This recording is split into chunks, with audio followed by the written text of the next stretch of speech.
तो दोस्तों होगा क्या, आपका मधुमेह भी जल्दी ठीक होगा। ये 7वें मणके का जो थोरैसिक का, यानी लगभग मैं अंदाजे से बता सकता हूँ, ये पीठ के बीच में सेंटर पॉइंट में आएगा लगभग।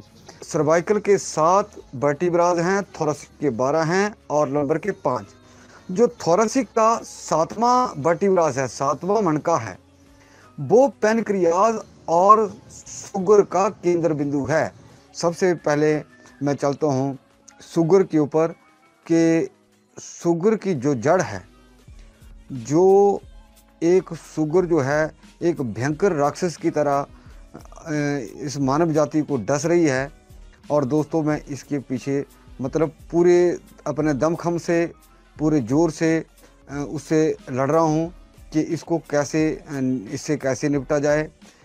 अब सबसे पहले तो मैं ये चलता हूँ कि मैं पहले भी 2 चीज़ों के ऊपर बात कर चुका हूँ, कब्ज शुगर और पित्त शुगर। ये 2 प्रकार की जो शुगर है वो ठीक हो जाती है। कब्ज शुगर जल्दी ठीक होती है और जो पित्त की वजह से शुगर होती है वो धीरे धीरे ठीक होती है। और ये जो वातज शुगर है वो ठीक नहीं होती है। तो अब बात आती है वातज शुगर की। तो वातज मोस्टली जो लोग हैं वो अपना जो ब्लड है वही टेस्ट करवाते हैं। और मान लिया कोई पित्त का पेशेंट है, पित्त की वजह से शुगर हुई है, लेकिन पित्त के बाद जो शुगर बन जाती है कई बार, वो बन जाती है वातज। तो उसके बाद क्या होता है कि वातज को ठीक करना मुश्किल हो जाता है।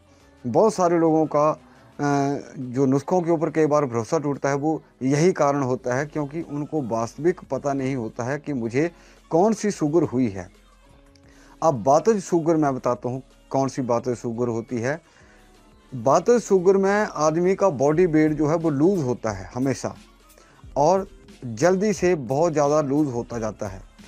और जब भी आप ये अपना ब्लड शुगर चेक करवाएं तो यूरिन शुगर भी टेस्ट करवाएं। जिस व्यक्ति के अंदर या जिस रोगी के अंदर यूरिन में शुगर पाई जाती है वो वातज शुगर कहलाती है।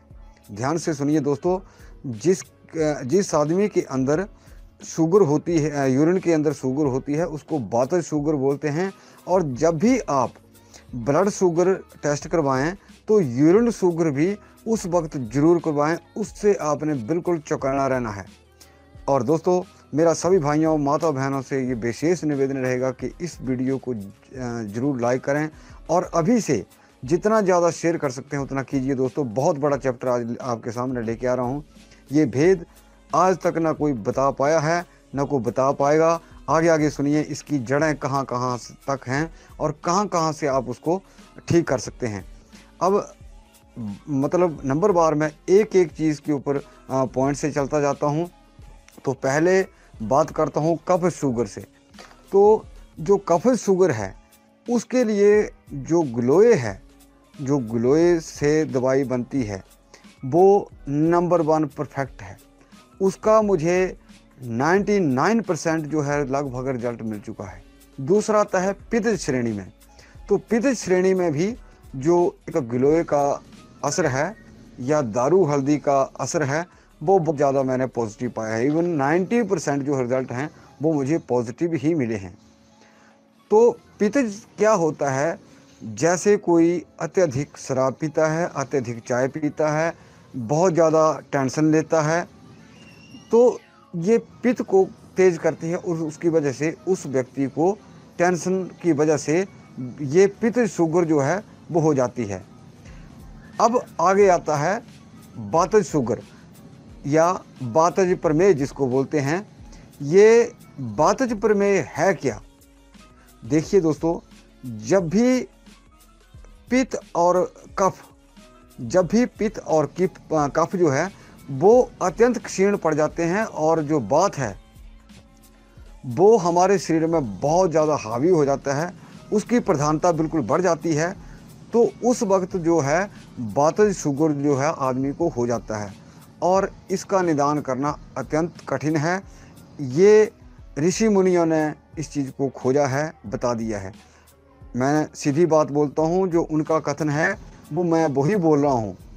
लेकिन दोस्तों, ये तो दो प्रकार की, जो मैं ये नहीं बोल रहा हूँ कि आप मेरे से गिलोय लो और उसका सेवन करो, आपकी बातें और कफ जो शुगर है वो ठीक हो जाएगी।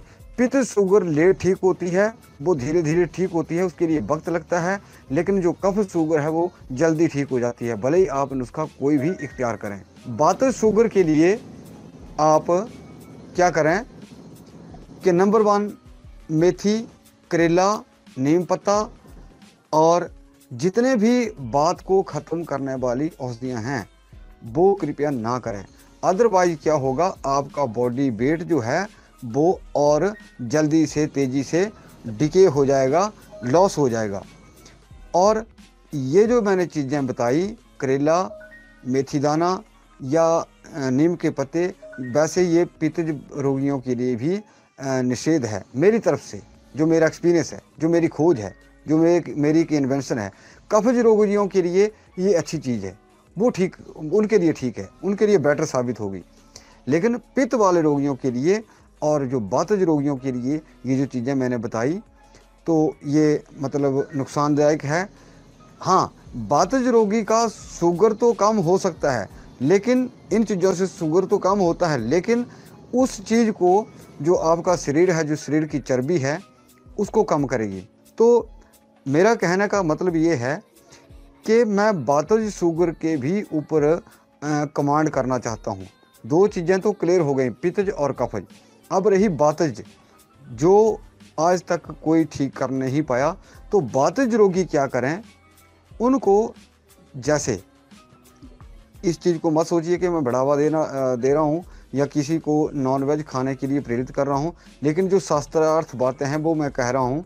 शास्त्रों में लिखा गया है कि मांस का जो शोरबा उसका प्रयोग करें, लेकिन उन्होंने साथ में ये भी कहा है कि जौ का जो भात, यानी कि जौ जैसे चावल बनाते हैं वैसे ही जौ का भात बनाना है, वो साफ़ सुथरा हो, उसका भात तैयार करके उसकी मांड ना निकालें, उसकी लुगड़ी ना निकालें, जो उसकी लुगदी रहती है उसको ना निकालें, उसके साथ उस शोरबे का प्रयोग करें।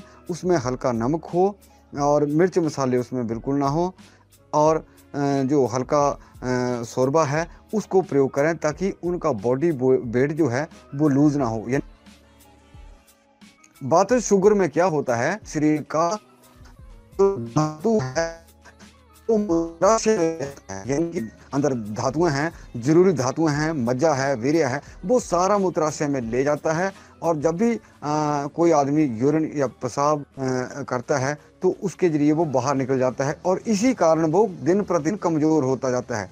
तो हमने उस बात के ऊपर हावी होना है, और बात के ऊपर हावी हम इसलिए नहीं हो सकते कि अगर हम बात को उड़ाते हैं, बात की दवाई खाते हैं, तो शुगर तो डाउन होगी, लेकिन वो आपके शरीर की चर्बी को निकालेगा, यानी कि आपका शरीर और सूख जाएगा। तो हमने करना है जैसे मांस, जो मैंने मांस का शोरबा, जैसे बकरे की टांगें होती हैं उनका शोरबा, ये इनके लिए बहुत बढ़िया है। जौ का, भुने हुए जौ का ज़्यादा से ज़्यादा प्रयोग करें।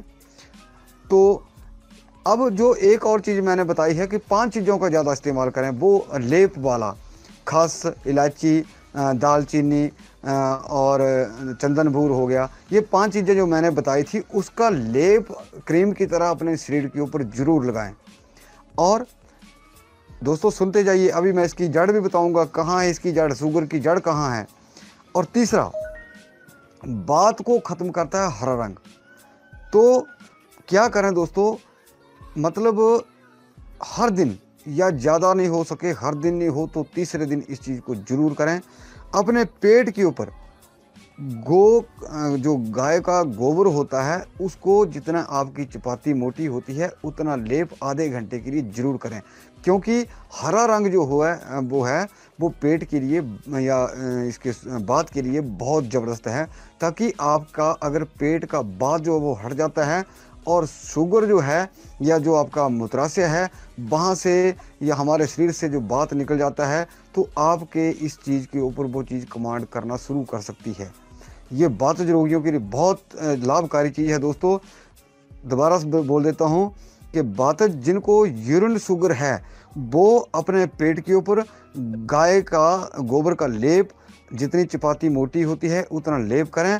और उसमें विशेष ध्यान रखने वाला ये है कि नाभि को खुला छोड़ दें। आधे घंटे के लिए प्रयोग करना है, बाद में उसको हटा दीजिए।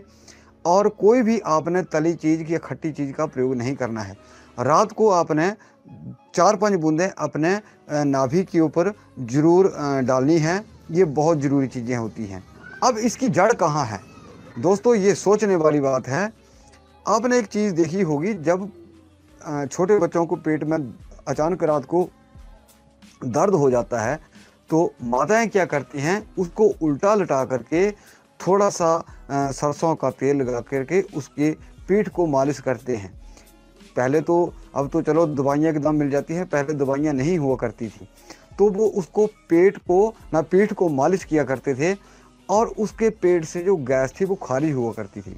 उसका रीज़न क्या है दोस्तों, बहुत पते की बात बता रहा हूँ। मेरा लाइक वाला बटन जरूर दबा दें। हमारा देखिए, सर्वाइकल के 7 वर्टिब्राज हैं, थोरेसिक के 12 हैं और लंबर के 5। जो थोरेसिक का 7वां वर्टिब्राज है, 7वां मणका है, वो पैनक्रियाज और शुगर का केंद्र बिंदु है। और अगर आप उस वर्टिब्राज को मालिश करेंगे डेली नॉर्मल सरसों के तेल से, नॉर्मल, उसमें कुछ नहीं मिलाना है, अगर डेली आप मालिश करते हैं तो आपका जो वर्टिब्राज है वो एक्टिवेट होगा। वहीं से आपका जो पैनक्रियाज है वो एक्टिवेट होगा। बहुत सारे लोगों को पैनक्रियाटाइटिस भी है। तो अगर पीठ को मालिश वो 2 चम्मच अपनी स्पाइन को 2 चम्मच रात को या दिन में कभी भी एक बार तो ज़रूर करें, तो वो वर्टिब्राज जो एक्टिवेट होगा। यानी कि जैसे होता है ना, आप गाड़ियों में पुर्जे में तेल डालते हैं, तो वो आपका जो मधुमेह वाला पॉइंट है या पैनक्रियाज जो नसें हैं उसमें ब्लड सर्कुलेशन का दौरा पूरा रहता है। तो दोस्तों होगा क्या, आपका मधुमेह भी जल्दी ठीक होगा। ये 7वें मणके का जो थोरेसिक का, यानी लगभग मैं अंदाजे से बता सकता हूँ, ये पीठ के बीच में सेंटर पॉइंट में आएगा लगभग। तो आप अंदाजे से वो अपनी स्पाइन को लगा सकते हैं। और यहाँ से आपकी भी शुगर कंट्रोल हो सकती है, आपका पैनक्रियाज जो है एक्टिवेट हो सकता है अगर करेंगे तो। इसी मणके की वजह से भी होता है ये चीज़, ये जड़ है। और दूसरा, इसके बाद जो सबसे ज़्यादा किडनी इफेक्टेड होती है वो होती है वातज शुगर वालों की। वैसे तो शुगर वालों की किसी की भी हो सकती है, लेकिन ज़्यादा डेंजरस जो है वो होता है वातज वालों के लिए। तो जो थोरेसिक का 10वां वर्टिब्राज है, 10वां मणका है, वो किडनी को डैमेज करने में या किडनी को स्वस्थ रखने में उसकी एक महत्वपूर्ण रोल उसका अदा होता है। तो अगर आप 7वां और 10वां अब पूरे पे ऐसे ऐसे लगाएंगे तो 7वां भी आ गया, 10वां भी आ गया, तो क्या होगा, आपका शुगर भी रिपेयर हो जाएगा या वो वर्टिब्राज भी रिपेयर होगा, प्लस जो आपका के ऊपर इफेक्ट डालने वाली वो चीज़ है वो भी, उसको भी आप प्रोटेक्शन मिल जाएगी। तो ये छोटी सा टिप्स है। और देखिए, 2 चीज़ों से आप एक बड़ी से बड़ी बीमारी को पीछे हटा सकते हैं। शुगर का चाहे वो पित्त वाला मरीज हो, चाहे कब्ज़ वाला हो, चाहे वातज हो, ये सभी को करना अनिवार्य है। वीडियो को देखने के लिए दोस्तों आपका बहुत बहुत धन्यवाद। नमस्कार।